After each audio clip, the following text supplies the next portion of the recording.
பிரியாணி டேஸ்ட்டில் lunch box recipe பட்டாணி சாதம் எப்படி பண்ணலான்னு பார்க்கலாம் வாங்க. ஒரு மிக்ஸி ஜாரில் 2 துண்டு பட்டை, 2 கிராம்பு, 2 துண்டு கல்பாசி, 3 மீடியம் சைஸ் தக்காளி, ஒரு கையளவுக்கு மல்லித்தலை, அதே அளவுக்கு புதினா ஆட் பண்ணி நல்லா இது போல் பேஸ்ட் பண்ணி எடுத்து வச்சுக்கோங்க. குக்கரில் 3 டேபிள் ஸ்பூன் அளவுக்கு ஆயில் ஆட் பண்ணிக்கலாம்.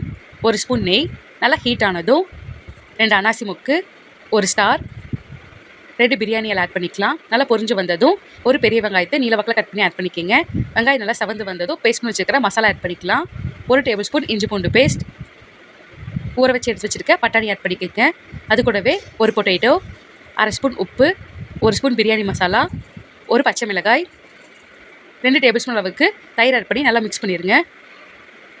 ஊற வச்சு எடுத்து வச்சுக்க ரைஸ் ஆட் பண்ணிக்கலாம். நல்லா மிக்ஸ் பண்ணி தேவையான அளவு தண்ணி விட்டு உப்பு காரம் செக் பண்ணி க்ளோஸ் பண்ணிடலாம்.